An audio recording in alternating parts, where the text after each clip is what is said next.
Welcome to Boundless Pursuit, a weekly podcast providing motivation, entertainment, and education to anglers and outdoorsmen. I hope that the stories you'll find here will encourage you to chase your passion more fervently, to open your mind to new opportunities and perspectives. Your engagement and feedback is critical to the growth of this show, and I would love to hear your suggestions on topics or potential guests. You can reach me at boundlesspursuitfishing@gmail.com or at my website, www.boundless-pursuit.com. That's where you'll find all related articles, media, and merchandise. Please remember, the show will gain traction from your support. Be sure to like, comment, and share this podcast to your friends and connections. I'm your host, David Graham. Now let's get on to today's episode.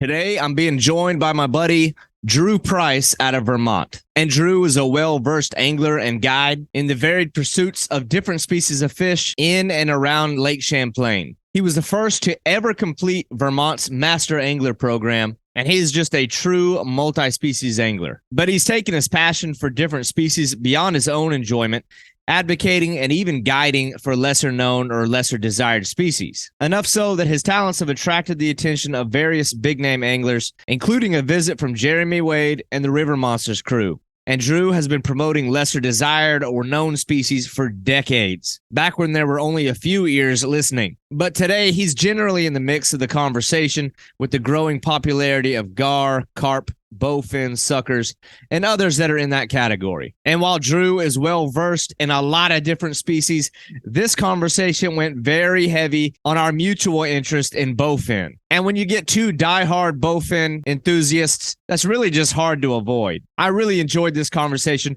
Drew and I have talked online for many, many years, so it was really cool to be able to enjoy a real conversation that isn't tucked away behind a computer screen or a phone screen. This is Drew Price, Vermont Master Angler.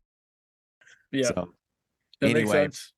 Drew, dude, I knew when I kind of conceptualized this whole podcast thing, I'm like, you know what? I want to like really go the tone of those other fish, underappreciated species, neat fish that people don't know exist that are right in their backyard, all the way to like, you know, bucket list fish in different countries. So I had put together like a list of people, obviously, you know, I could brainstorm.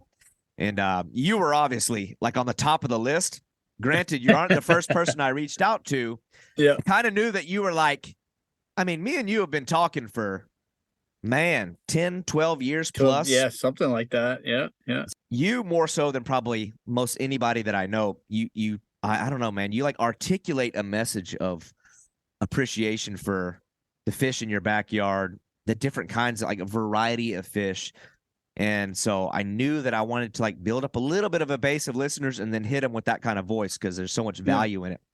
But well, thank you. I know that we just talked almost an entire podcast before I hit the record button. But it's like we've got to, the funny thing is, and we mentioned this before, I feel like we've got like the two, I don't know, like most diehard bowfin guys on the face of the earth. And I'm like, I was telling you, like, we've got to avoid, and I'm going to need your help. You help me, I'll help you. We're going to get there. But I want to hit some other topics first. Yeah, that's fine. This thing, like the bowfin train is coming down the tracks. It's the inevitable monster in the room. Oh, I know. But I know. It's a topic I already know, but never gets old. But I want to talk about, I'd rather be enlightened first. And so I think what's most fresh on my memory, and maybe your memory, is this recent trip to Patagonia. And I want to start there because So that's my first trip out of the country other than to Canada. Although I was born in Canada, so that's you know, in some ways that doesn't count, but at the same time it does. It was my first big international trip. Furthest I've ever been away from home. You know, it's about 6,200 miles from where I live here in Vermont. It was just an incredible opportunity that I had to go to Magic Waters, Patagonia, which is an incredible lodge with amazing guides food that is out of this world. The fishing is absolutely outstanding.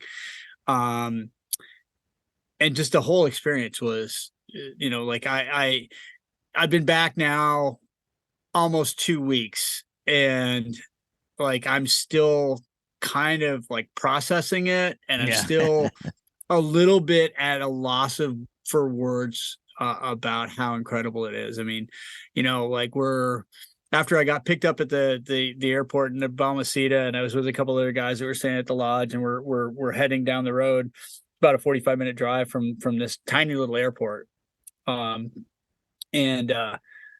Look out the window, and boom, there's a condor, an Andean condor. Oh my gosh, that's awesome. And like I was told that I was going to see condors, and I was really excited about it. But like when you see a predatory bird with a 10-foot wingspan, that's like, okay, we're not in Kansas anymore. Right. Like this is a different ball game here.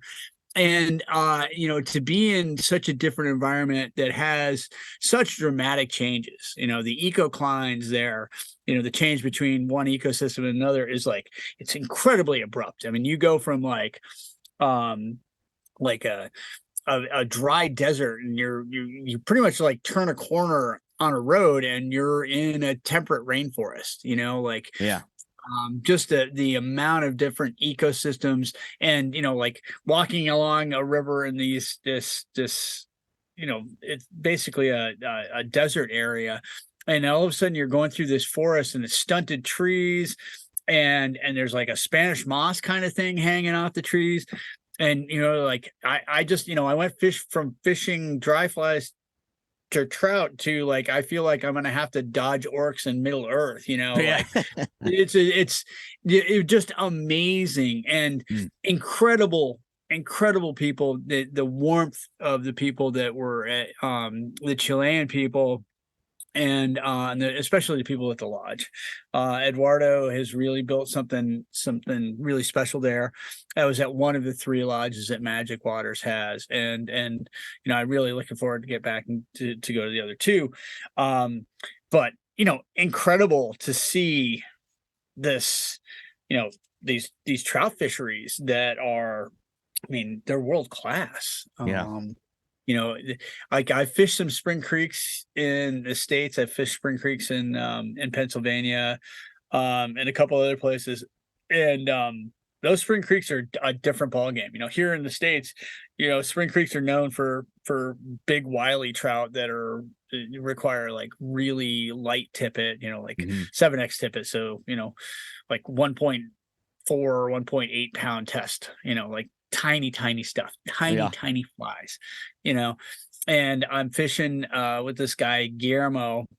The first day I'm fishing with him on a spring creek, and I was expecting to do smaller stuff, and I was fishing for brown trout like I fish for bowfin. Like I got 12-pound leader. I'm literally dropping a fly into a hole in the weeds and jigging it up and down just like I do. Like literally awesome. The same thing I do for bowfin, and I'm catching these huge brown trout. Yeah. And it was like, this is great.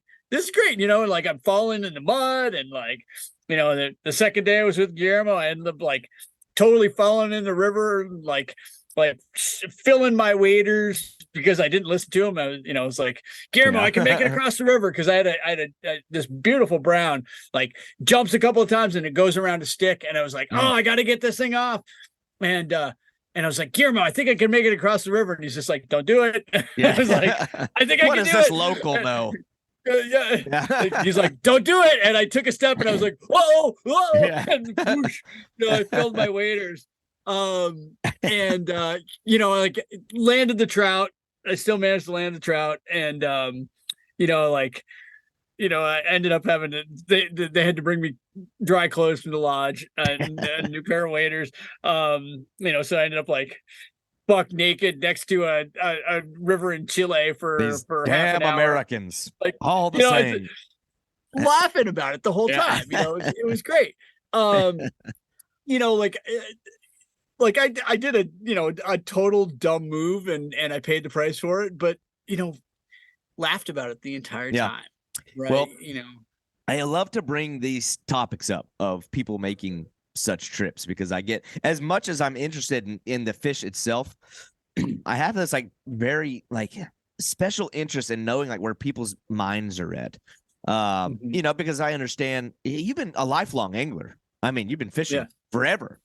Right. You got to clearly have a very deep appreciation for a variety of kinds of fish.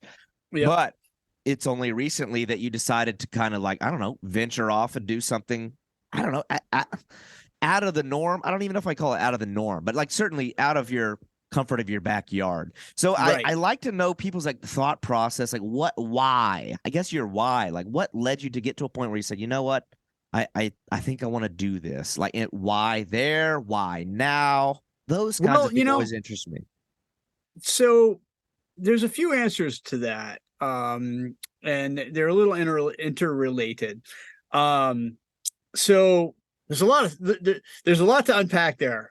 Yes. The big why, I'm going to get, I guess I'm going to get kind of deeply personal here. Mm-hmm. My life has been, I've been a lifelong, not a lifelong angler, but I started fishing in my 20s. But that was a way of like me like able to finding a way to like control my energy, find a way to drive myself, drive my creativity, get myself outside, get myself active. Mm-hmm. I've always been somebody who needs to do a lot of stuff with my hands, and so tying flies came naturally to me with that. But I didn't have the greatest of childhoods, despite both, I think my parents were were in the right places, but it wasn't a great childhood for me. And recently, I've kind of been really introspective about myself. Since I think I hit, around 50. And when I got to around 50, and I was like, there's a lot of stuff about myself I'm curious about, and kind of just digging into it. Like I ended up realizing and taking some tests, and I'm autistic. And I think autism has played a big role in my life. I know it has, and without knowing it, I got to my 50s without even knowing that I was autistic.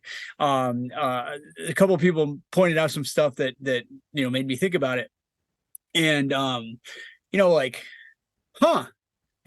I know why I do things, but that it played such a major role in my life. And one aspect of my life that it played a big role in is it kept me fearful. I was afraid of a lot of things. It kept me afraid of doing things, and it kept me from experiencing a lot of things I wanted to experience. And finally recognizing that in myself helped me decide to get out of my comfort zone mm-hmm. more.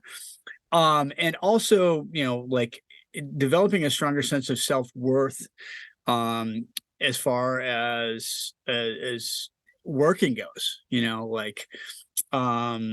I undervalued myself in my guide service, and I undervalued myself in what I was doing for a career. Yeah. And so I lived really close to the poverty level for a very long time. So I just didn't have the financial resources to be able to do things that I wanted to do. Mm-hmm. And once I realized that I was living in fear of a lot of things, I was never afraid of being on the water and doing stupid, crazy things while on the water, but, like afraid of doing, some major things in my life that would be positive for my life, like changing jobs to make more money. Which for a lot of people is like, oh, this makes sense. I'm going to change my job to make more money. And it's like, well, no, like the way my brain worked, like, okay, I'm here, I'm comfortable, I'm making enough money to stay alive. And I can fish. Okay, we're gonna be all right. Not realizing that was holding me back. Yeah.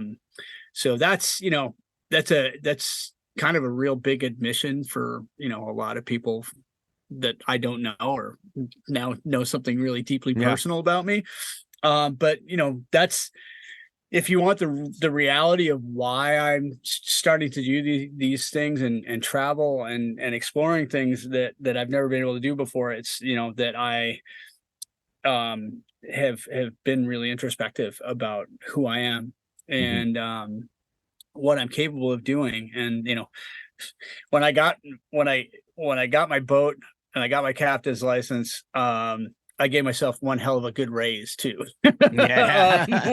which gave me a lot more capability to do some of the things that I've always wanted to do, and frankly deserve to do. I'm really excited. I also have a lot of gratitude for friends of mine for helping me out with that. I've got a couple of friends who have really encouraged me and opened opportunities for me to go do some of the things that I've done. Like this year I went and fished with my buddy Blaine Chocolate in Virginia for muskie, which that's the largest fish I've ever caught in my life. That thing was unbelievable. We're gonna go there because man. That's a good story. And Blaine is a wonderful human being that I really enjoy talking to, and I feel really fortunate to consider him a friend. And also my buddy Tom Rosenbauer has really opened up a lot of doors for me as well. I have Tom to thank for connecting me with Magic Waters, and really getting that ball rolling for me. And so it's really, that's a short story made long, I guess, to answer the question that you asked me. No, how did this happen? It's, I think there's a lot of people who in my place might be, afraid of saying, hey, here's something that's, been in my life that, talking about things like, being autistic or, like other mental health or, I think we all have a certain amount of mental health things that we all have to deal with. And they're, they're kind of they're the gorilla in the room for most people that nobody ever wants to talk about, but is always right there. And I think the more of us that actually talk about it openly and honestly, and in situations like this where, we're not on a podcast about mental health, we're it's a podcast about fishing. Right. But this stuff affects people who fish. This stuff affects people who draw. It affects people who are making your beer or whatever it is. This is about humanity. And I think having these conversations in moments like this is important for a lot of people to hear. No, I totally agree. And we speak kind of the same language, and I've always tried to tell people the strongest medication for any kind of mental anxiety. I don't know if you're having a depression. It is. There's no better environment to clear the mind than stripping all the artificial things out. And I'd say that's probably my biggest reason for going fishing. A lot of people ask, what do I do? Maybe some people even think that I fish. I'm like, that's not it. I work in a factory. I manage people in a factory operation, but I'm in a closed-in room managing a process. And while I appreciate the financial benefits of that, that is only going to go towards facilitating the time that I get away from there to reset. And so, and I like to talk to people who come at it from that level a little bit more than, say the folks who have unlimited financial freedom.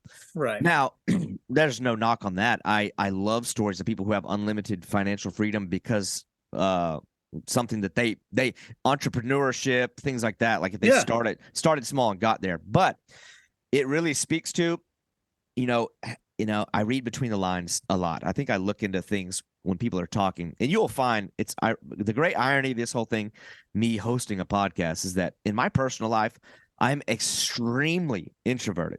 Like, you put me out into a group setting, I do a lot of listening. I don't know why. Find it very fascinating to listen where people are coming from, what they're interested in. I just don't talk. Yep. Particularly, I don't talk to people I don't have much in common with. I struggle with that. But I thought it was very interesting when I asked you about this dream trip, bucket list trip, adventure for fishing. You didn't dive straight into the fish. You talked about the culture of the people there. You described seeing, a condor. You described the aesthetics of the area around you. And I think that, people who, I don't know, who have everything may bypass that sometimes in life. Yeah. So I always love to listen to that. I'm like sort of on the cusp of making those first few trips myself. So I'm especially interested to talk to people who are just kind of, I don't know, in the early stages of that kind of travel. But so that's awesome. So I was like, man, I got to ask him about this Patagonia thing, why you were there. I mean, now the fishing, I think, probably speaks for itself because the photos were awesome. And there's a lot more, and there's video. There's a whole lot of fun stuff there. But it's like the ambient experience around the fish that like makes it more pure. Absolutely. But I think I always wonder if people who do that, you come back from a trip like that on a high. Right. Do you find yourself distracted while on your own home waters by, oh man, what's the next thing I can do? Is that really something you even battle with? Or I'm always kind of wondering. So, I got back here. It was quite a bit. It was much longer travel route to get back to Vermont than it was to go Patagonia. Mm-hmm. I had a 23-hour layover in New York City, which was not a bad thing. I got a hotel room and I just chilled out for a night, which I needed to do that. Yeah. Especially after getting stuck in JFK airport in immigration for 2.5 hours, just like, barely creeping through the line, just like, all right, I'm finally back in the US, but I can't do anything because I'm not accepted to be back in the country that I live in. Which is a weird place to be. But, landed in Burlington, got my luggage, and within 2.5 hours, I was on Lake Champlain. I immediately turned around and, I've enjoyed going other places and fishing other places. Home is still home, Mm-hmm. there's a lot of places and a lot of things I want to do and a lot of experiences that I want to have. And I've got a lot of life left to do that. But I know where I belong, right? And Vermont is it has what it's where I live. It's it's where the heart is. It's it's funny. I'm gonna say this, and Vermont is one of the toughest states to date in, and I'm 53. I'm single. It's really a tough place to meet people. This is where a lot of people will come after they get hitched to raise kids. And there's news stories around here about how hard the dating is here, and it's true. We've got the second smallest population of any state. And it's a difficult place to date. And I've bitched about that to my friends, I got one buddy, Kevin, and I'm like, dude, it's like, I've never been married. And I'm like, Kevin, I don't know if I'll ever be married. He's like, dude, you're married. I'm like, what are you talking about? He's like, you married the lake a long time ago. And I was like, oh, and I can't disagree with him. Which probably doesn't help my dating situation anyway. But you know what? Yeah. But like you know where you belong. Mm-hmm. Like like when you get to a place and like the more I find out about Lake Champlain, the more time I spend on Lake Champlain and in the area that I live in, the more I want to keep exploring it. Like, I've said this on other podcasts, and I've said this in writing, and, like, this is a really interesting dynamic system that I live in, Lake Yes. Champlain itself. Right. So we got a lake that's 120 miles long. It's 400 feet deep at its deepest point, which isn't too far from where I'm standing right now, or sitting Mhm. right now. Um, and 7.5 trillion gallons of water. That's a lot of freaking water. That's at a mean height of like 96 feet above sea level. Mhm. But you know, I was here in 2011 when we had the highest lake level we've ever had, which is 103.3 feet above lake level. And I've seen it down as low as 93.5 feet. And it's not unusual to see a 7 or 8 foot difference in this lake level throughout a year, throughout a season. So, there's places that I'll fish in the springtime that I go back to in September, and the place that I was catching fish is dry land, Yeah. and so I use the term dynamic about Lake Champlain. I say dynamic system a lot because of that fluctuation. I was here when Irene hit, and our lake level went up 2 feet in 2 days. When you Yeah. think about that, that's the estimate that I saw was 750 billion gallons of water. I don't even know if that's anywhere near how much water went into the lake. But I mean, for that lake to go from 96 feet to 98 feet, and Lake Champlain is not like a straight up and down, it's not a bathtub, right? Yeah. As it gets up, it like spreads out. So, that's a lot of water when you start getting up into those higher, lake levels. That's a lot of freaking water. And to see what the fish do, and like, every year I kind of have to learn, like, everything's a little different. The fish are not in the same place.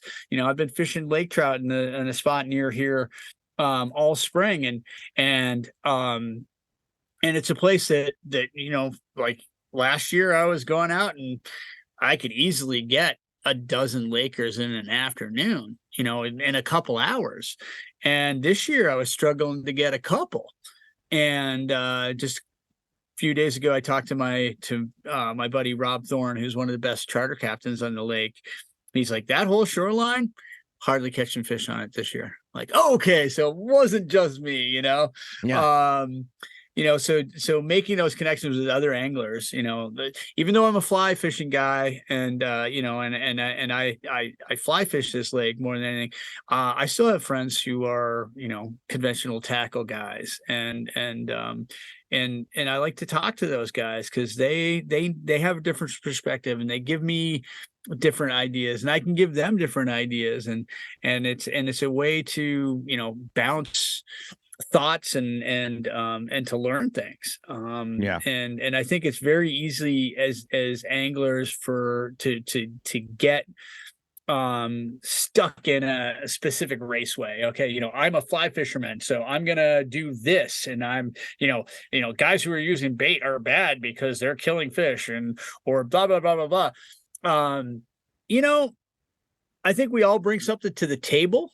um and I think, if you can approach other people who are doing something similar to yourself with an open mind, and like, be willing to listen to what they have to say, and be willing to be kind to them, Mhm. even if you don't agree with them, especially if you don't agree with them. All right. And like, try to talk a message of conservation.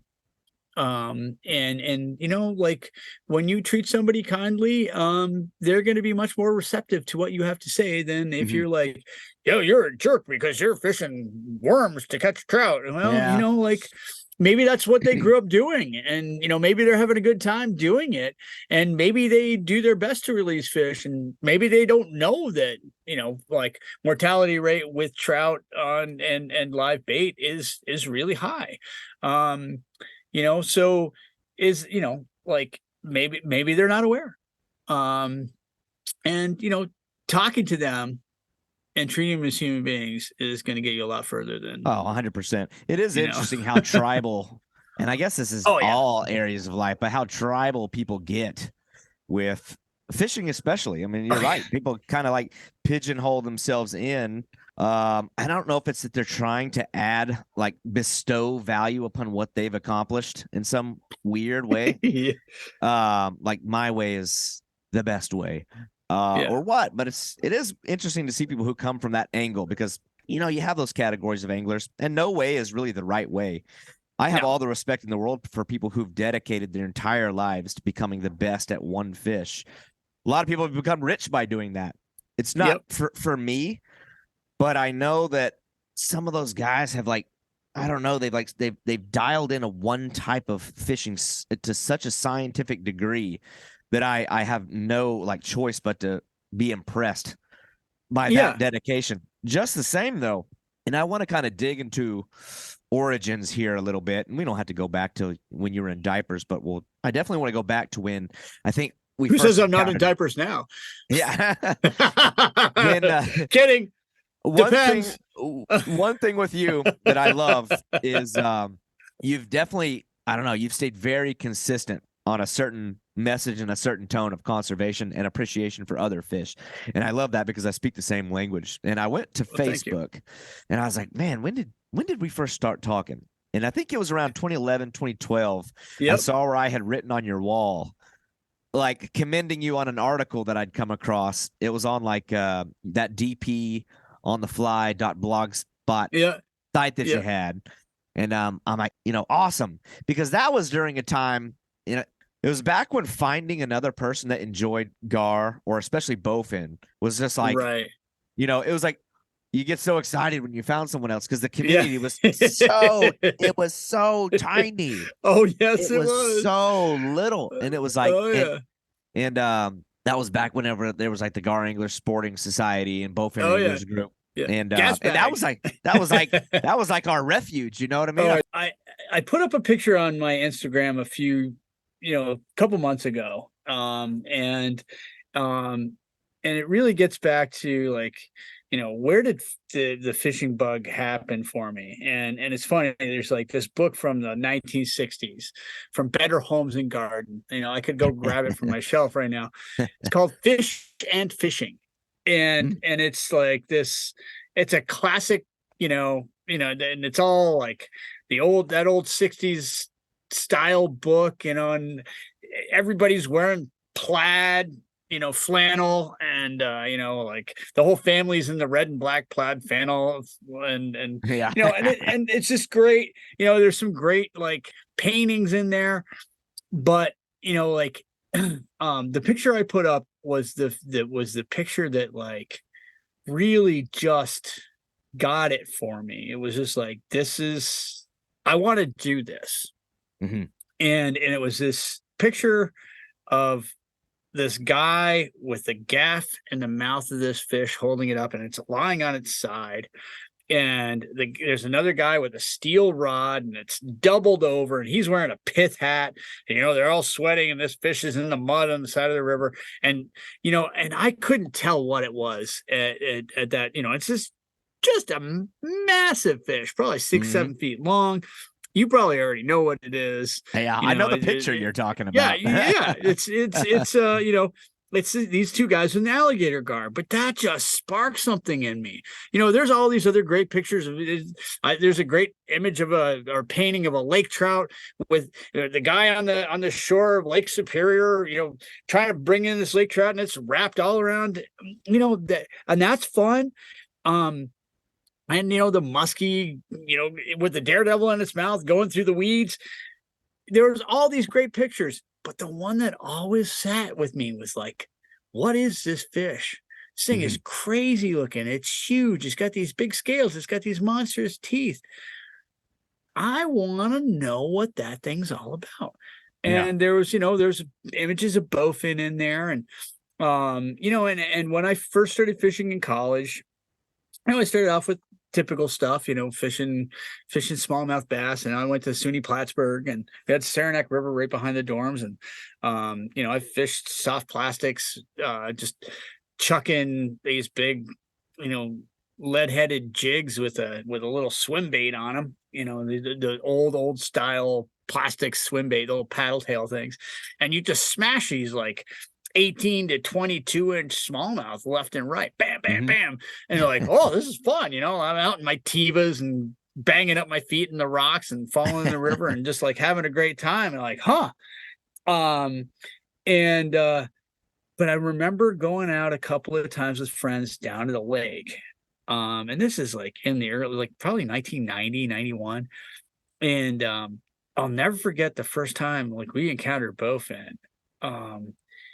We're down by the sewage treatment plant, the mouth of the Saranac River on Lake Champlain, and so fitting, right? Yeah. But there's this backwater area, and there was these overhanging trees, and we're underneath those overhanging trees. And my buddy Jeremy's like, "What is this thing?" And they were literally right at our feet. They just swam right up to us. Yeah. What fish does that, right? Right. Like you and I were talking about how curious bowfin are and how smart they are. And, curiosity is a sign of intelligence. And these things are like, what are these things doing on the bank? They swim up. And I remember my buddy Jeremy just like wiggling a little spinner in front of him and whack, and bam, gone. And he's like, what the hell just happened? There's water all over the place, mud flying all over the place. And I was like, I am into that. I like that. I got to do that. And, that was the start of bowfin. And, I remember going another place with friends, and we were all chucking spinner baits. Caught a couple of bowfin. And I remember my buddy Glenn landing this bowfin on a spinner bait, and the spinner bait was ruined. It was unusable. It was bent and twisted in a way that, like, how did this even happen? And, like, I am into this fish. These things are they're just really badass. And then the more you learn about them, you're like, wow, like you could be out of the water for like 24 plus hours and not have any problems. And then you read stories from, I worked at a public aquarium for a while, and, there's a classic story of this bowfin that got forgotten about in a tank in the shed aquarium in Chicago for over a year, didn't get fed for over a year. And they were like, uh-oh, we just found this thing, and they started feeding it. It was fine. Like these things are just like, people talk about cockroaches making it through the nuclear blast. It's cockroaches and bowfin and gar are gonna make it. Like, these are survivors. Unchanged for 300 million years. I said this to you before we started recording. To me, there is no more American game fish than the 100%. Bowfin. It's been here for 300 million years. It's unchanged for 300 million years. You try to tell me that a largemouth bass is the most American game fish, I'm going to look at you like you got three heads, because you are just wrong. You are just plain wrong. And you know what? Bowfin fight better than largemouth bass. I'm going to go on the record for saying that. And, I'm going to have all this hate mail from all these bass guys. Go ahead, jump back on your purple sparkle boat and go out and catch your 14-inch bass all day long. Have fun with that. I will go after the bowfin all day long. You know what? And I'll have a better time doing it. And like it's not the money fish. It's you're never gonna see like an international bowfin tournament televised on ESPN or anything like that. But you know what? I'm not interested in the Bass-Car of fishing. That's I started calling it Bass-Car. You start seeing one of these guys fly into a bay and make 5 casts and then fly back out. Okay, if that's what get your jollies off, go for it. But I'm not interested. I'd rather spend my time right here figuring out what is here and how to get it. And sometimes you got to move, and I'm not saying that there's anything wrong with that, but like, I'm not interested in like, I've got 8 hours to try to make all the money I'm going to make by fishing. No, that's not, Mhm. that's not what that's not what I'm into. That's not how I guide either. Yeah. Like when I'm guiding on the water, I'm out there to educate people, and I'm Yeah. not just educating them about fishing and techniques. Like I want to give them a sense of the place that we're at. Mhm. Lake Champlain doesn't just have a really rich ecological, biological and geologic history, but it also has a really rich just history. Like Yeah. this is, this is where the Revolutionary War was fought. I mean, one of the places I go by all the time, it's like I can give you the exact story of this. This is where the War of 1812 was won, right here. Mhm. In a 1 hour battle, That's right, awesome. right here, like right where we're boating by this moment. This is where it went down. And like I think if you're in a bass boat with a 250 horsepower motor and you're bombing around, looking for that fish that's going to help you win the tournament, you're missing all of that. Oh You're yeah, yeah. missing the experience that fishing really is all Mhm. about. Um, and that's I actually get kind of sad hearing that there's colleges out there that are teaching people, like where bass fishing is your major. Yeah. Like I get it. It is an industry. You can make a lot of money. You can make a living doing that. This is me speaking as a guide, and I make part of my living as an angler. But it's a different way of going about it. Yeah. Like like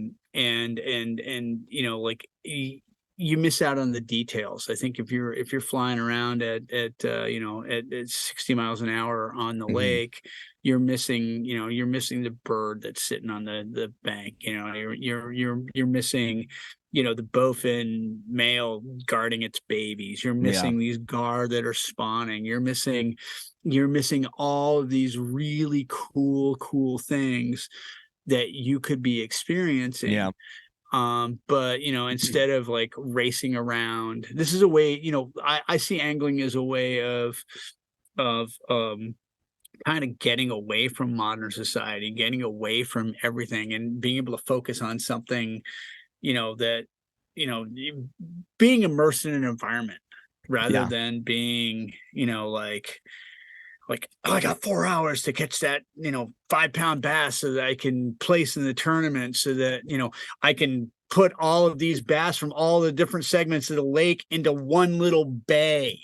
I mean, Yeah. let's talk about like the ecological elephant in the room right there. Like you're taking fish from all over Lake Champlain and you're bringing them to Plattsburgh Bay, and then you're dumping them right in the same Yeah. spot all at the same time. And you're like, oh, they're all going to do fine. Yeah, you're going to put like 200 anglers worth of bass in the same area and then wonder why some of them are going to belly up Mhm. because they're all competing for the same food. Come on, guys. Yeah, maybe you are doing catch and release, but are you actually, do you have the fish's best interest in mind Right. in that situation? Yeah. And like, I think we can get into fishing ethics right there. I think I just jumped into fishing ethics big time, and I'm probably going to get some hate mail, and I'm fine with that. Like if you don't agree with my message, then like that's fine. But I'm certainly entitled to that Oh viewpoint, yeah. and I think it's something that we have to discuss Yeah. as anglers. Like, you know, I'm not a tournament guy. I never will be a tournament guy. It's not my thing. Like I do compete against the fish. Like I have set out and I've set myself goals.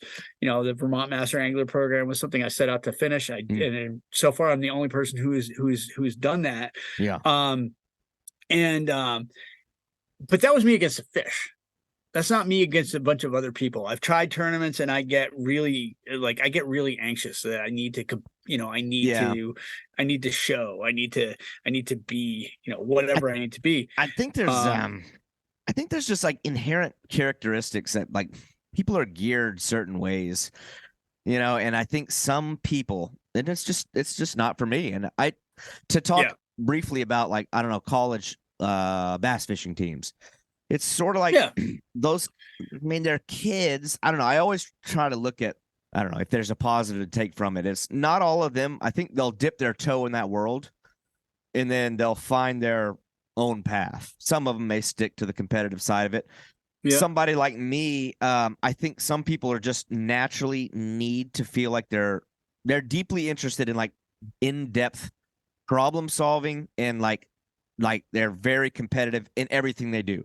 I would venture to say a lot of those just like professional bass guys, they're probably the type that will race you to the door, or I don't know, like it's people who are just competitive by nature. Whereas I don't like the thought of having a time limit looming over my head, needing to catch fish in order to, I don't know. It's just not, it's not what I do it for.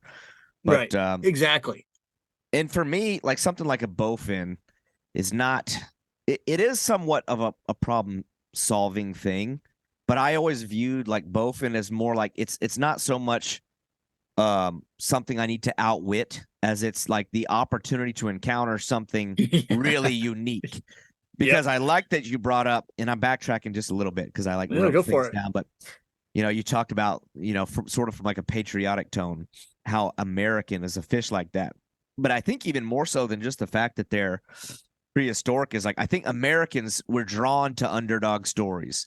Like the bowfin is like the Rudy of fish, because you think of where they came from. And I love to talk about this. It's one of my favorite talking points with regards to bowfin. You think about where they came from and think of the other category of fish with similar history or came from a similar time period. You're talking about an alligator gar, a sawfish, a sturgeon, coelacanth. Lamprey.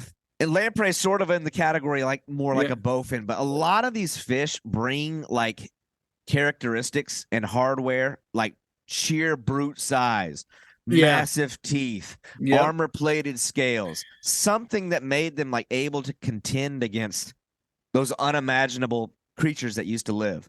And then you look at a bowfin, it's not really a big fish. It's sort of a soft-bodied animal. So what does it really bring into the table to fight against those sorts of things? But then it's like the moment you hook one, it all makes sense.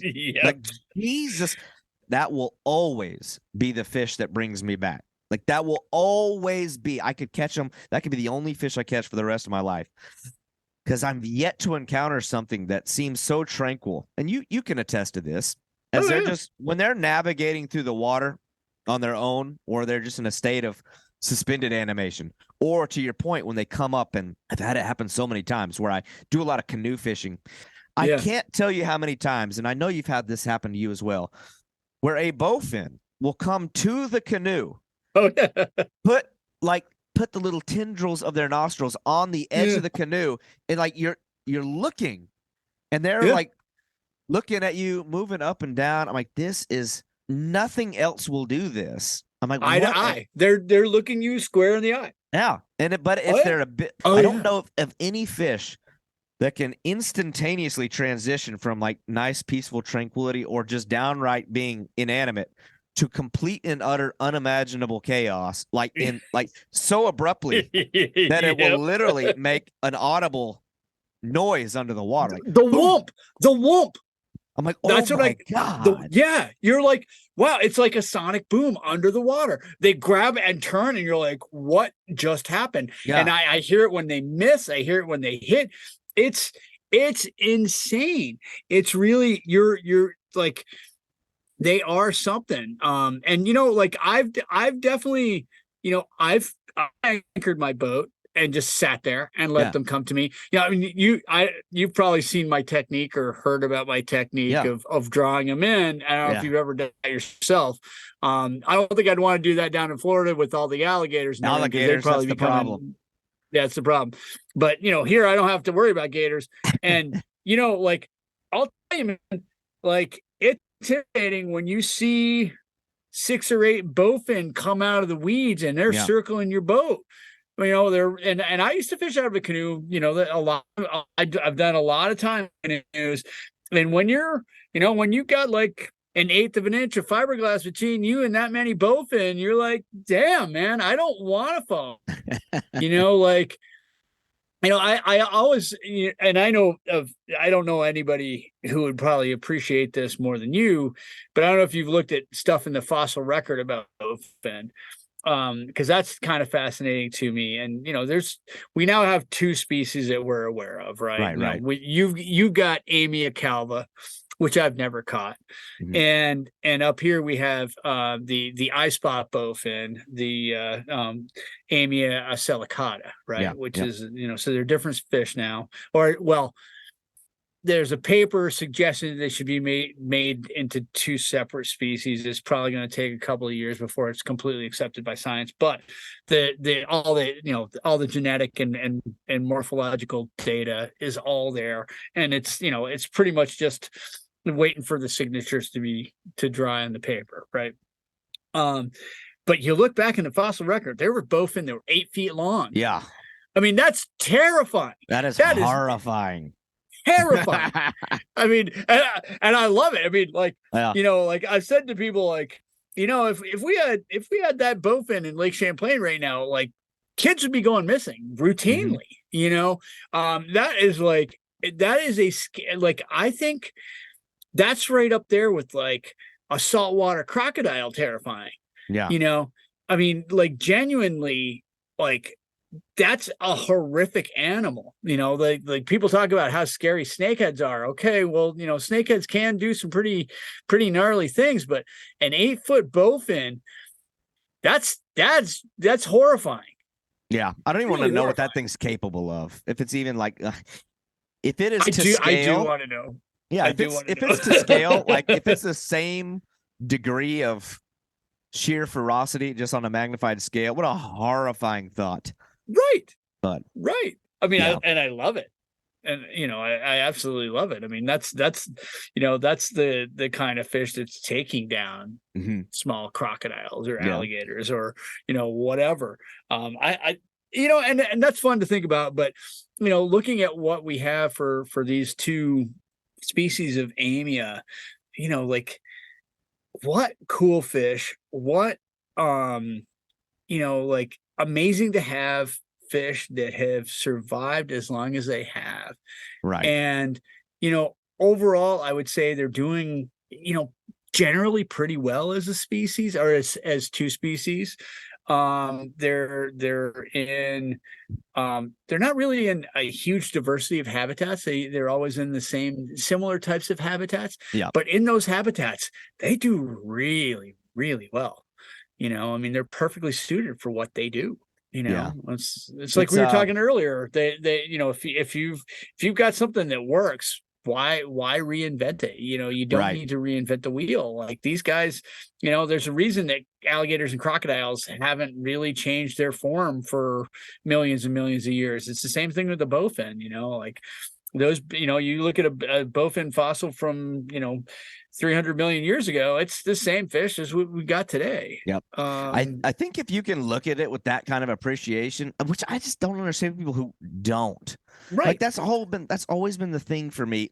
Well, it's due in part to, I've always been fascinated by wildlife in general, but it's like, I recognize that immediately. Like when you peer into the eyes of one of these things, like, you're looking at something that has, it's really, I think it's just hard for people to like quantify 300 million years. Like, we're too small. Like, as human beings, we can't comprehend what all has transpired in that period of time. And that one small fish has come through that. And we're privileged that such a thing is still here today. It's like, some people don't have that, and it's a damn shame. I will say, like, for me, we grew up, just backstory on me, we moved like every 3 years when I was a kid. I think that's part of the reason why I've not been as much of like I definitely appreciate home waters to a degree, but because I was sort of stripped of the opportunity to have home water, like, we moved all the time.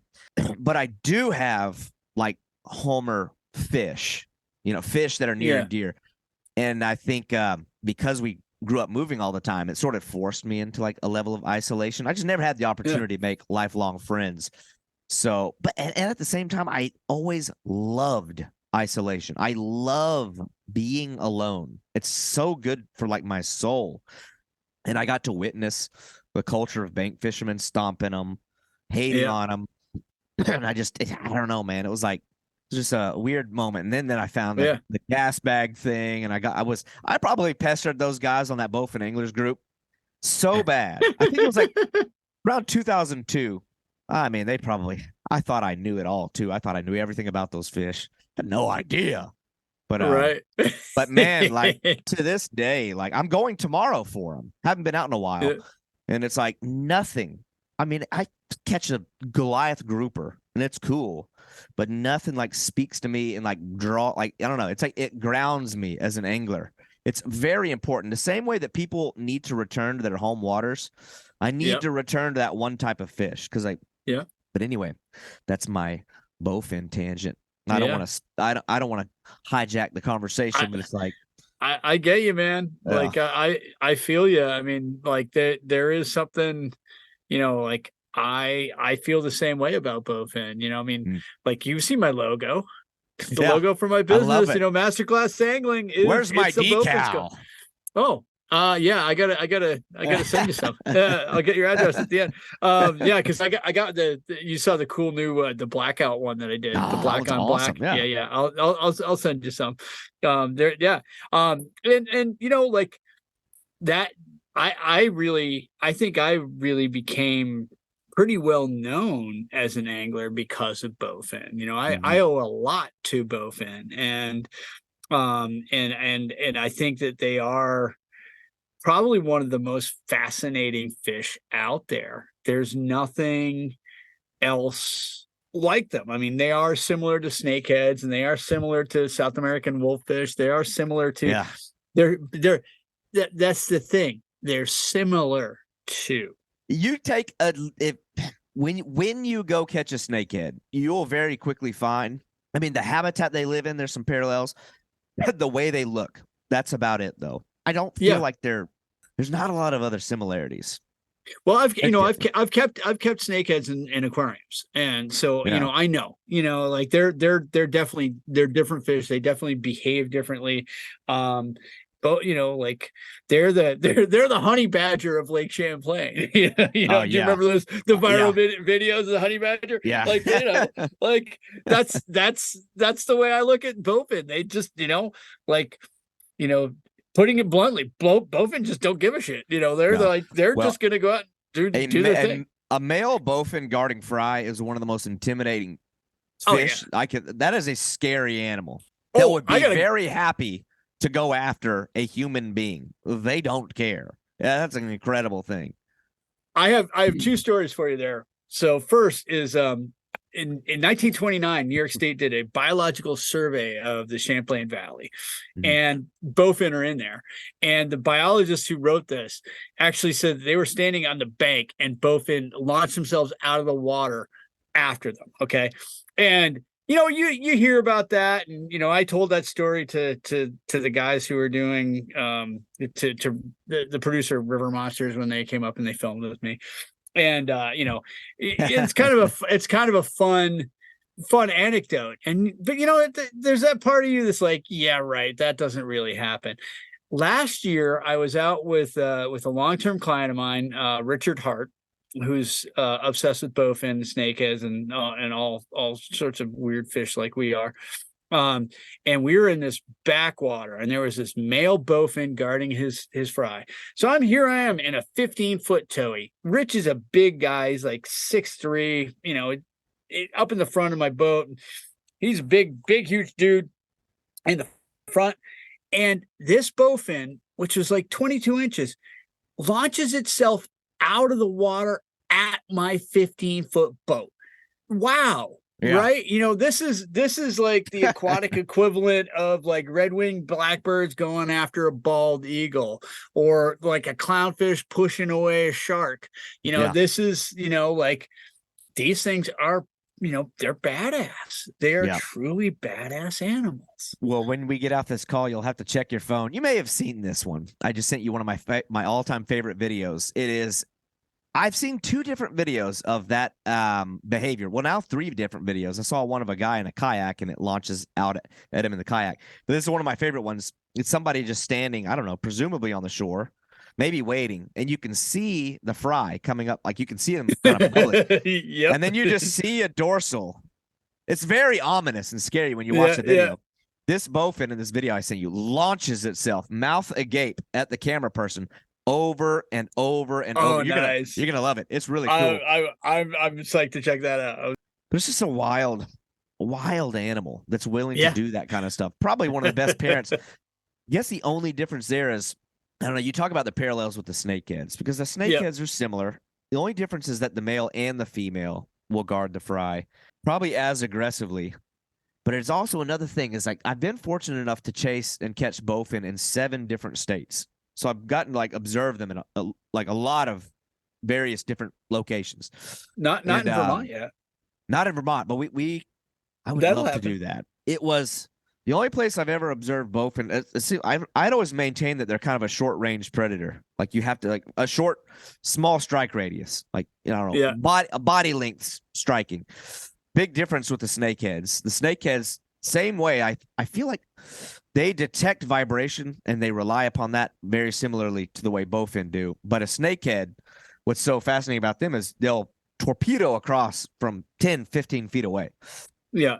They're very receptive to the disturbances on the water when they're really fired up. But I've never seen bowfin to do that anywhere I've ever fished. It's like you have to be in front of them. But it's interesting you say that, because, like, I've had several times while pike fishing, I've caught bowfin, and maybe like, I'm making long casts with a fly, and wham, think you get a big pike on, and it's like, oh wow, that's a bowfin. Could the fly have just been going across the path of that bowfin? Yeah, but very different than how I normally fish for them, where I'm putting the fly right down in front of them. I will have them track on a lure. You've probably seen this too, but it's like, like a spinner bait or a chatter bait. Yeah. I'll use, like, search baits and stuff like that. But now I've had it to where I'm bringing it in, and you see a wake immediately behind the lure, and it's been a bowfin on it. But I'm kind of convinced that it passed over it, got its attention, and then it turned and followed. In Virginia, it's the only place I've been while snakehead fishing. We would catch these bowfin, and you'd see them torpedo out from 10 feet away and just blast the lure. I'm like, I've never seen that. And that's like, part of me wonders. Granted, I don't frog fish for bowfin a lot. Maybe I just need to do it more so I have the opportunity to observe the behavior. But I always wondered if, like, the snakeheads are sort of forcing that out of them. Yeah, it's an interesting question. I mean, there's no science behind that, but it's like, it's the only place I've ever seen them do that. But yeah, that's interesting. I mean, I know people who've used frog flies around here, and use topwater, and that's something I probably should explore more. I really have done almost none of it. Like, I'm not much of a topwater guy myself. I think it's a lot of fun.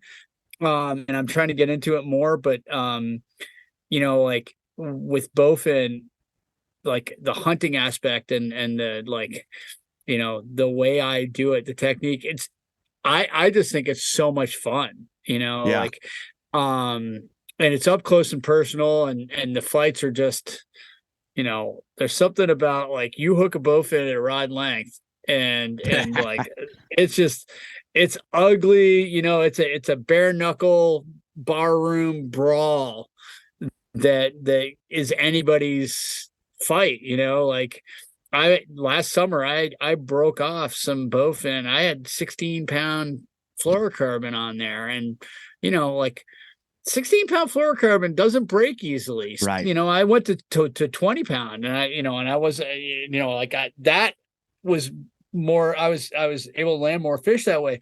But 16-pound, I should not be losing fish, and I was losing fish, and like, it's not like my first rodeo or anything either. But when you get a big bowfin that just, like, takes you out on 16-pound tippet, you're like, oh, okay, you know, and that up close and personal fight, you know, they do that. You know, the crocodile death roll that they do. They Oh, get into and yeah. you're like, whoa, you know, it's crazy. That is something I really want to explore in the near future. That adaptation they have to spend. I'm not like what for anybody listening. Like we're describing like a death roll, but it is blinding speed, like a football spiral. And you always wonder, like, what, like they have got to be grabbing chunks of meat under the water and using that to rip chunks off. Why else would a fish be able to do that? I'm very interested. I want to get like a GoPro or something and drop it underwater and like position a big chunk of tilapia carcass. Yeah. In one of my real hot spots, I've got areas where I can go and catch 100 bowfin, but they're all like, you know, they're little ones. Yeah. But I'm like, I want to see that behavior in action naturally. Surely they're using that to like, I don't know if they're eating on carcass. Well, they are. So I've experienced this a couple of times where I've you know, when you're pike fishing, you know, and you've told me you've never caught pike before. Yeah. But you know, when you're pike fishing, pike just absolutely inhale things, right? They suck stuff down, and as much as you will try to not deep hook them, you're going to deep hook some fish, and it tends to be the smaller ones. And they bleed out pretty quickly. And, you know, like, you know, like I don't always have the resources to, you know, in the canoe to keep a fish to bring it home for somebody, you know. So like, I remember one time I put back, was a 20-inch pike and threw it back into the lake. And, you know, I tried to revive it, but it just didn't. And I was like, you know, there's not much I can do. Came back 15 minutes later and like 2/3 of it was gone. Oh my gosh. And it was bowfin, you know, it was like you could see the bite marks on it. And you know, like I think you're right. You nailed it. And I've seen it. So around here, one of the things that is really fascinating with bowfin, and I've seen this so many times now that I know that it's totally legit. And I actually witnessed it one time. So right after the bowfin are done spawning, the bullhead go into spawn mode. Okay. So the males are still guarding the babies, and the females, having produced all those eggs and dumping all those eggs, they're looking for meals. Yeah. And you've got these pairs of big bullhead that dig, you know, they make these little burrows. Yeah. Right. And for years I was seeing the remnants of this behavior. I would find just the head of a bullhead. Okay. So, and sometimes I'd find the head of the bullhead and it'd still be like trying to breathe. The mouth would be going, but I mean, it was chopped off right behind the spines, right behind the pelvic fins, right behind the dorsal, boom, chopped right there. And I was like, what is going on? You know, like who is doing this? You know, like why are some guy going out and just chopping off the heads of bullhead, or, you know, guys catching bullhead and throwing just the heads back in? And I was like, that didn't make any sense. And then I saw a big mama bowfin swimming around with a bullhead in its mouth. Yeah. And I was like, oh, I see what's going on now. And I saw that multiple times. I actually had a bowfin that had a bullhead in its mouth, and I dropped a fly in front of it and it tried to grab the fly.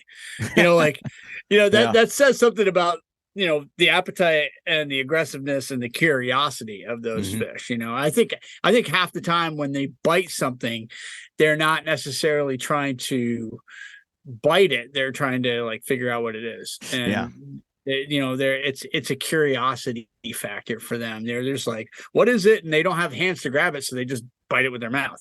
I think that's their main sensory organ.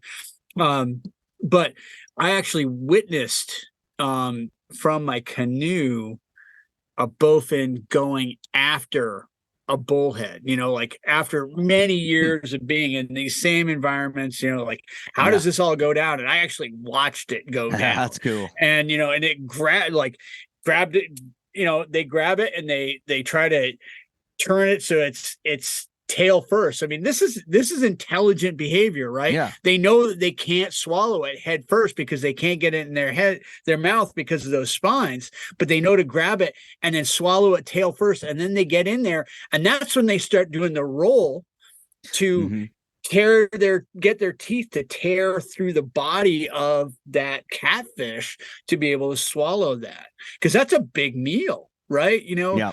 A 10-inch or a 14-inch or a 16-inch bullhead is a big meal for a bowfin. And if you think about a big female bowfin who's just dumped, thousands of eggs, and is just like, have you caught post-spawn female bowfin? Oh yeah.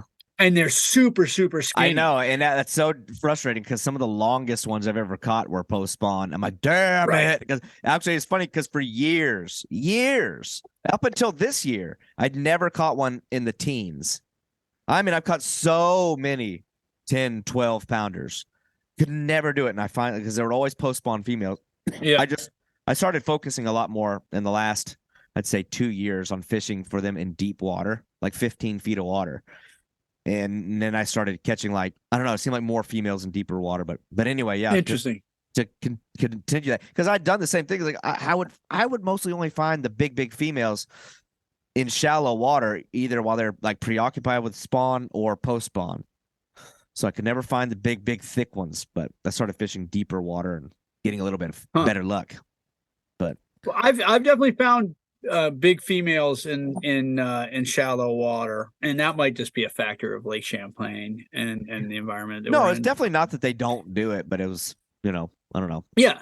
See more attention on that. Yeah. I just catch less of them. I'll go out for I'll fish for like 8 hours and catch one or two, but it's a really big one. And I've always thought, it also makes me wonder, because I'll fish a very small hole that's extremely deep, catch one fish out of it, or it's like, it's big enough to where it could be a community hole. I always wondered if the big females don't, I don't know, it's like they own the spot, because it's like, I'll never catch them with other ones too much. But so anyway. That might be a factor of Calva versus Silicata, because this is kind of a fun story. The first year of the Vermont Master Angler Program, the species that was most entered that year was bowfin, and out of the 52 or 53 bowfin in the Master Angler Program that first year, about half of them were caught by me or people who were with me. Yeah. So we entered a pile of them. But this one day, one of the two biologists who set up the Master Angler Program, this guy Sean Good, he and I were out in this bay, and it was a hot August evening, and it was one of those days that was so hot and humid, you just had the sweat rolling down your back, down in your ass crack, and you're just like, it was painful to have the sunglasses on your eyes because the sweat was just pouring down, and your eyes were stingy. The bowfin were doing it was what I call the witching hour, which is like the last hour and a half of light. And that's the time when things start getting really things get spooky. And I think you know what I'm talking about with bowfin. They start getting spooky, and in the best kind of way. But these fish were on patrol, and they were patrolling in groups of 3 or 4, and some were big. We had this big piebald one that came by, and Sean, Sean's the associate biologist for Vermont. So he was trap netting. He trap nets pike every spring. And, so these are big trap nets, with big wings, and, they basically they funnel all the fish into a big trap. And it's not just pike that they get. So this guy has handled, thousands and thousands of bowfin. And to see this guy get that fired up and excited, like, look at the size of that thing. That's 34 inches. That's this is and he's just like fired up that this is a massive, and it was. I can still remember that fish, and neither of us could get it. they will travel in packs, and they will hunt in packs here. I've seen that one time, but it was with a group, and this was weird. It's so strange. It's one of those fish that always keeps you guessing. Yeah. To me, it seems so uncharacteristic to what I had observed with them over the years. Obviously, you can go to like a hole where it's like a communal thing. Like I've got spots where I'll go and catch one after another and after another, but it's always like, it seems like it's always either small nomadic males, or like, bachelor males, or maybe it's small female. I can never find it where the big ones always seem to be so isolated. It may be a difference, like you said, but there was a time in this one river in South Carolina. And it was a very clear river, like high visibility and kind of a lot of current. I'll never forget, I was gar fishing, and I saw a group. I don't know, it's probably 5 or 6 of them.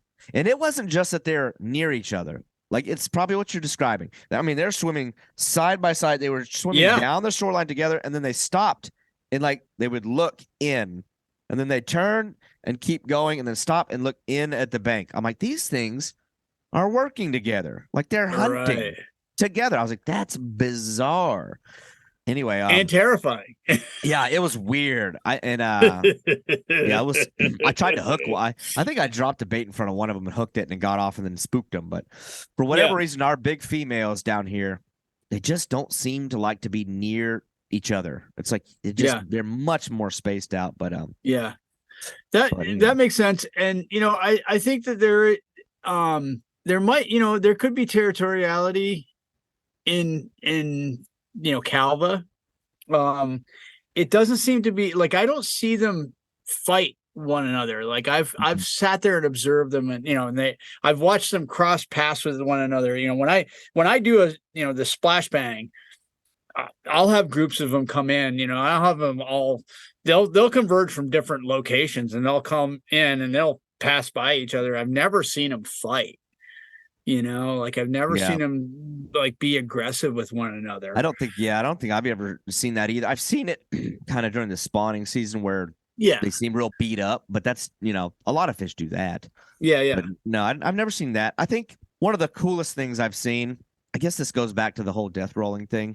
Closest thing I've seen to it in real time, excuse me, is one of the coolest bowfin catches I've ever had. I was sight fishing for him on the Tamiami Trail in the Everglades. It's like this roadside canal. It just runs like the whole of the state. And there's a lot of bowfin there. Yeah, there's a lot of bowfin in there, but there's not a lot of big ones. I don't think that area really is fitting for larger bowfin. Although this one was probably a 28-inch fish. I mean, it was a decent one. That's good fish. But I'd seen it laying. I'd spotted a nice one. Now, the Tamiami Trail, it's really tough because there's this armada of Florida gar. Like, if you can get something, you have to get something below all of these gar, just to get it through them to whatever's on the bottom. So the bowfin on the bottom, the gar up top, the shiner you'll never get it past the gar. But I had dropped it to this bowfin, and the bowfin, I saw that dorsal undulate. I'm like, oh, it's game time. Like, here we go. It's coming.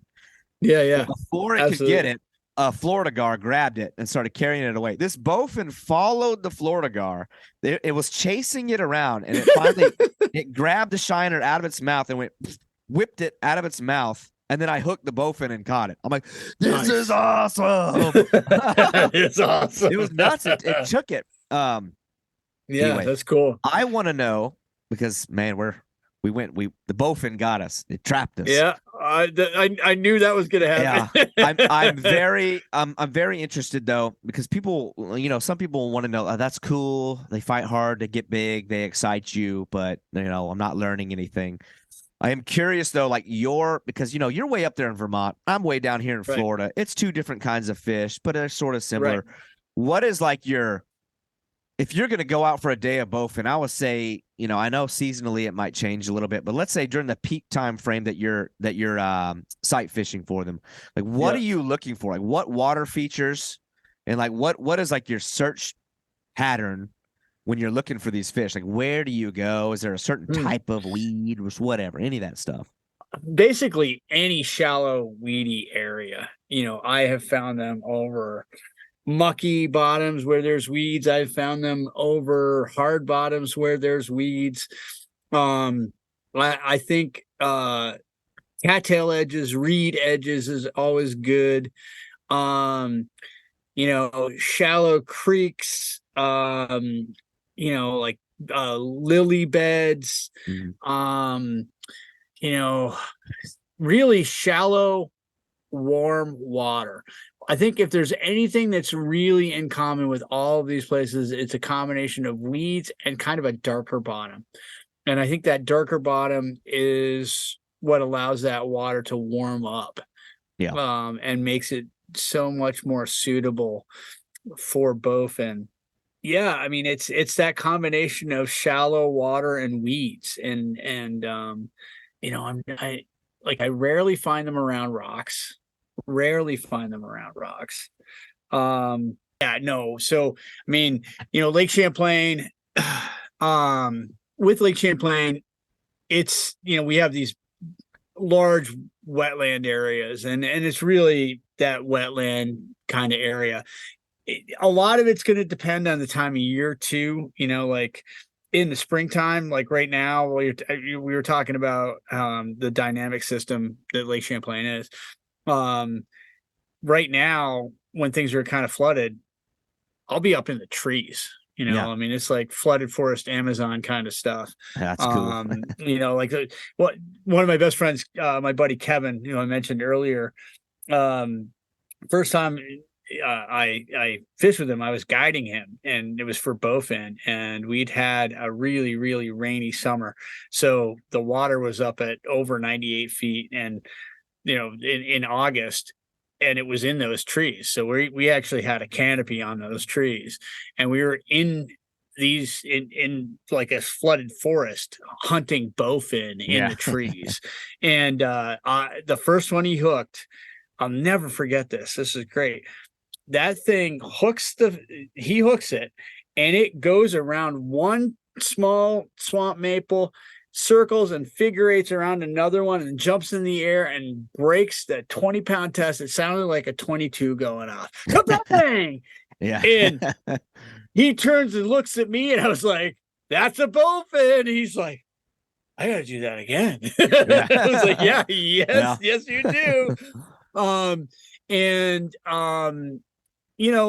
Really, it's a combination of like weeds and shallow water, and warm water. And warm is a relative term, like in the springtime, like I've been finding bowfin in the past week, in 2-3 feet of water. Sometimes, if you get sunny, I got a video of my friend Madeline Zukowski last week. We had some sun, and there was this female bowfin just lounging about on these dead weeds. It's just dead brown grass, and I was like, "It's right there." And I'm on the polling platform, and you could see her, and the bowfin grabs the fly and misses it and takes off. And it's just one of those like cool moments, because it's just sitting there.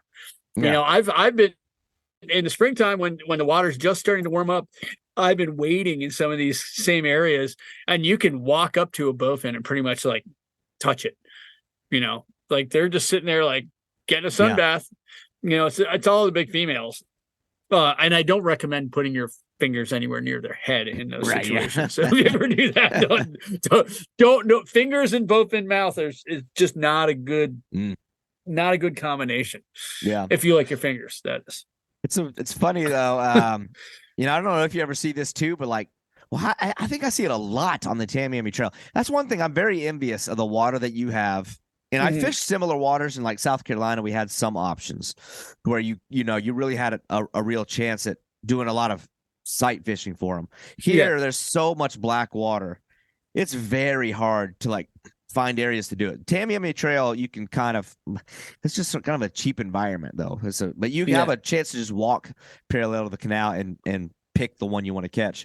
Right. But I've had times where I saw bowfin clear as day, and I'm like convinced that I had the jump on them. They didn't see me, and I could bounce, cut bait off their forehead, a live shiner wiggling in front of their nose, bopping them in the head with a lure, and they wouldn't eat. I'm like, what in the world? Like, I'm thinking these things are supposed to be like, the opportunist feeders, but I always wonder they know I'm there, or like, what's the gig? Like, why would they turn down the easy meal? There's so much other fish in the water that would just happily take the food, that you'd think that they'd at least get that competitive bite, like eat it so something else can't.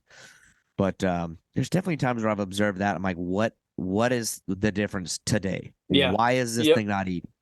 I've had that same thing happen. You know, one thing I found with flies, with the technique I use, you know, I'm not using anything real huge. Like you've probably seen flies that I use. They're not super big, you know, like I don't, I've just put all the bowfin flies I recently tied into my fly box. But you know, like this is, you know, I'll show you on the camera. This is a size 2/0 hook. This is a bowfin rig. You know, most of my flies are, you know, 2.5, 3 inches tops. And I think you get an advantage doing that, right? And so they're not super big, and I don't think, you know, I think yes, they are grabbing it because it's a meal, but I also think it's like it's not an intimidating meal, right? So even if they're full, I mean, like I was saying, I had one with a, you know, mouth literally full of a bullhead try to grab this fly, and it wasn't successful because it had a bullhead in its mouth. But you know, I think it's this combination of like, you know, that's a quick, easy meal right in front of my face, and also like curiosity, and also like you're pissing me off, you know. And I think it's a combination of those three. And if you put it in the right place, and you just like, you know, wiggle their nose. Like I've worked bowfin like that for, you know, sometimes 5-10 minutes before they grab. I've had them in the springtime. I remember a few times like push pulling my client for like a 1/4 mile, chasing one that's, you know, it's in like 4 to 5 feet of water, and we're chasing after it, and they just keep putting the fly in front of it, and it's, you know, it's cruising at about a foot underneath the surface, and boom, boom, boom, boom, and then finally they just turn and grab it. But I've also, you know, like I've experienced what you've experienced, and they won't touch it, and I don't have an answer in those situations. Yeah, it's kind of a weird one. It is. I end up resorting to trying to piss them off, and then they just leave. But it's funny that you describe like the flies. I've tried to tell that to other people too, who are much more interested in throwing lures at them. There's been a lot of times where I was sight fishing, or times where I had opportunities to sight fish with lures, and they didn't want anything to do with the lure, so I downsized, and it was the difference maker. I think it's I think it's just like it's easier for them. You know, like if you think about it, you're going to expend more energy. You know, if you want to look at this energy budget wise, and I think that's a good way to look at how fish feed, right? And some fish, you got fish like muskies that they're going to just eat something, you know, a third their length, and sit there for a week and just be like, all right, I'm good. You know, like I don't need to eat a lot because whatever I'm eating is something big, right? Yep. But then you've got other fish like bowfin that are just constantly on the hunt. And if you can take down 1,000 calories in a day, you know, and I'm just throwing a number out there. I don't know the caloric intake of a bowfin every day. But you know, like if you can just, you know, pop in 1,000+ calories in a day just by popping leeches and dragonfly nymphs and crayfish, just by sucking them in wicked quick, why wouldn't you? Right. And like, for an intelligent animal, like, you know, like why am I going to pass up a small, easy pellet of energy, you know, instead of having to hunt down like a big item of prey? Yeah. You know, and I think that there's that factor. And, you know, the amount of times that I have caught fish, bowfin, that are just like sleeping or just like, barely moving, or, they come out to see what's going on, and boom, you just use that curiosity against them. Yep. And then when you set the hook, I tell them, like, hey, you got to get that initial whack. But then you got to start thinking like you're a 30-year-old guy living in his mom's basement. Whack, whack, whack. I remember you saying that now. Yeah. You got to hit it 3 more times after you get the initial one. So whack, whack, whack, whack. Yeah. So yeah, that's the way. Doing it with a fly I think a lot of that has to do with, I don't know, it's like because you're using a fly rod and there's like less of a stout backbone on it, and I'm guessing because you're dropping it in front of their face, you're having to set upright. Right. So, the hook set is really interesting with a bowfin on a fly. And this is it's kind of cool, but it's also El Succo at the same time. So I've had several people set the hook using their wrist and going back like this. Yeah. And the fly rod breaks in the first section between the cork. It breaks in that lower section, which is really interesting because you wouldn't think of it breaking there, but that's where you're putting all that pressure when you're going back. So you actually have to, when you set the hook, you go straight up. Okay. You don't go back. You kind of just go straight up. Yeah. And that way you're keeping the rod parallel to the water rather than torquing it back. Right. Okay, So, I think you can get away with it. Spinning rods are designed differently. And I think bait casters are designed differently so that you can kind of use your wrist more. But the way a fly rod casts is not really designed to have that kind of like same pressure. It's kind of like it's a modified trout set. Trout set is when you're setting the hook with the rod on a fly rod. And most people who are fishing big game these days are using what's called a strip set, where you're actually stripping the line to set the hook. Okay. And because you have your rod pointed at the fly and you set the hook by, stripping that fly. And then you're not actually using the rod, you're using the line to drive that hook home, which makes a lot of sense. In the case of that big muskie I got with Blaine, that was a strip set. But the way I played the game with bowfin, I've got a super short leader. You're talking tactics and tackle. I use a short leader. It's typically 4 to 5 feet long at the most. And you might have 6 or 8 inches of fly line out from your rod tip. And then and it's a pretty stout leader, typically just a straight piece of 16 or 20 pound fluorocarbon. I started using like a heavier piece of like 30 or 35 pound that I would I'll put like a swivel or a ring, a tippet ring in there to put my the leader onto, mainly because I was finding that if I was just using a straight 16 pound through the loop at the end of a fly line, it was cutting into the fly line. Although if you do a doubled loop, that tends to not happen.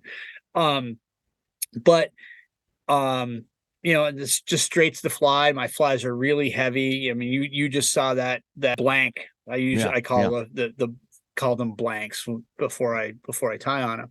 So this has got large lead eyes and then like 8 wraps of 035 lead. This thing is, like if you can't hook them with this, you can knock them out with it. It's pretty heavy. And I go with those super heavy flies. You're not really casting them. You certainly can cast them, but you're putting it down in front of them. I don't want to give away all of my super secret techniques to the entire internet, but there's definitely some tricks that I have found over the years on how you place the fly, how you put it into the water, how you move that fly when it's in the water. And I see a lot of people make this, like, see similar mistakes time and time and time again. A lot of them will actually get the fly down at the fish's eye level and then move it straight across. Yeah. And I was like, do you think that a dragonfly nymph or a crayfish or a leech moves straight across, or do they kind of hop around? And they're like, oh, and I was like, that's why I told you not to do that. And then you did that, and the bowfin got spooked because that thing is not moving naturally.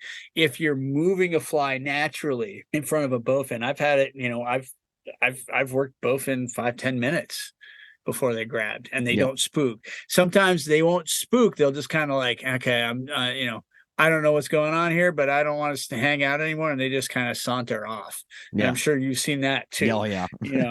Like they're just like, yeah. And I think that there's just days that you catch, like, the first time I fished with Blaine Chocolate, he came up, he was up here filming, an episode of Das Boat, the episode that I was on, and bowfin, and he and I fished together one day after we'd done some filming. He's just like, we did some filming, and we were done for the day. And he's like, I just want to go fishing. I was like, I'll take you, and no question. I'll take you out and put you on some of my fish. And we did that. And on the way back, I looked, I was like, Blaine, you see that? And he's like, oh, we're kind of screwed. We had a full moon. And, I hadn't really put two and two together with moon phases and the solunar tables. And I hadn't, you read about that. If you're fishing any length of time, you start crossing paths with that. And I was always kind of like, I've never really noticed any correlation between moon phases or anything like that. And he's like, I don't like to guide on full moons. He's like, I don't like to, he's like, we're in trouble. We're gonna have a tough time. And he was right. And those bowfin are feeding at night at that point. We had a really tough time getting those. And I had him in one of the best spots on Lake Champlain for bowfin. It was challenging, and I've started paying attention to that. I've noticed a correlation between, solunar table and bowfin activity. And I think, between that, you also have to look at local weather pattern. I've had situations in like June where it got down to like the low 40s overnight. It was cold overnight. And then, that next day, early in the morning, those fish are just not, they're buried in the mud. They're not interested in eating. And if the day doesn't warm, you don't get much sun and the day doesn't warm up, those fish just don't ever, go on the feed. So your opportunities are very limited. I've also, I think that there's just times that they're full or they're just not interested, Like I think that happens one of those ones that'll always keep you guessing. What gets me is the photos of people catching them through the ice. And recently, I've seen two different videos where somebody had the underwater camera. You might have seen this one. They had the underwater camera at the hole, and the bowfin will come up to the hole, like the hole in the ice. From I don't even know how deep, and they're putting their nose at the hole, like trying to almost swim through it. I'm like, what are they doing? They're getting air. They're getting air. That's what I figured. And on this post I saw, I had kind of theorized. I was like, they probably saw the hole in the ice and they're going to try to take a gulp. But the person that had posted it said that that's very common. They're like, oh, they do it all the time. Yeah. I'm like, that is so weird. I want to end on one thing because I know we're coming up on about 2 hours. We're just going to have to do this There's again a shocker. sometime. Yeah, absolutely.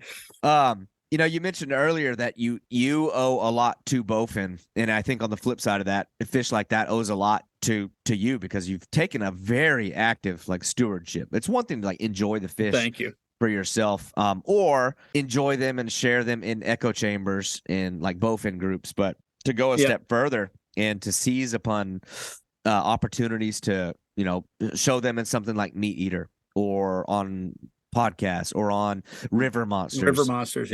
That's big. The fish just need it. Thanks, they really need it. But thanks.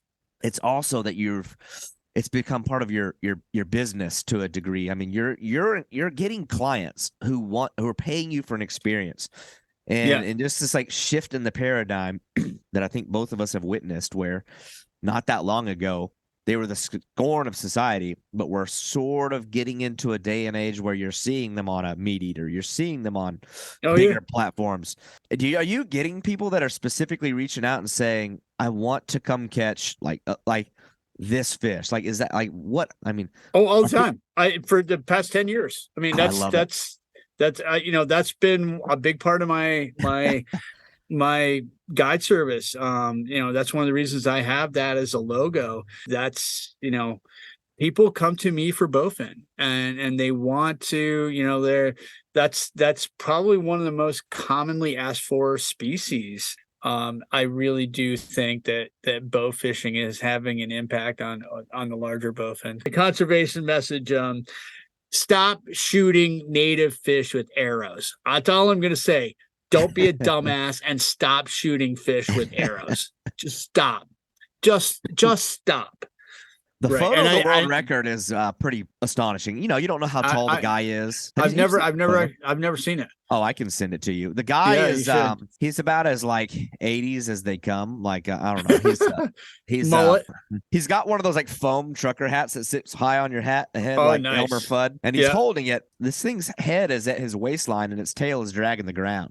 And that one was listed as 41 inches. I mean, I have a hard time. 41 inches? I have a hard time believing it. Wow, that is a pig. Sean had said 35 inches was the seems more reasonable to me. Yeah. I just have too hard of a time believing 41. But anyway, Drew, we've gone. This might be the longest episode I've ever done. I knew it would happen to get two bowfin possessed people. And just open the airwaves. It's just nothing else was able to get squeezed in topic wise. So we'll have to talk, because I had it on my list. I wanted to know more about the fly fishing for gar. Like I want to do a whole thing specific to that, because I think it's when are you coming up here, man? Drew, I'll say this. A pleasure. I know we have described your well-roundedness that extends far beyond just bowfin, even though we did not paint that picture well at all during this episode.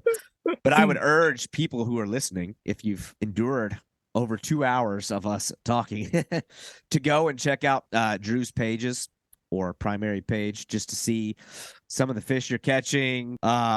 Direct anybody towards, maybe your guide service page or your social pages, somewhere where they could link up to you. You're kind of like me. You're very open with building it up. But how can people find you? Best place is on Instagram at Masterclass Angling, all one word. I have masterclassangling.com.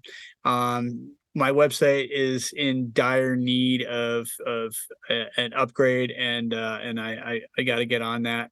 I've been a little busy with a few other things, like going to Patagonia. You can reach me that way. If you want to just send me an email directly, it's masterclassangling@gmail.com. And I'm happy to help out. Totally get that.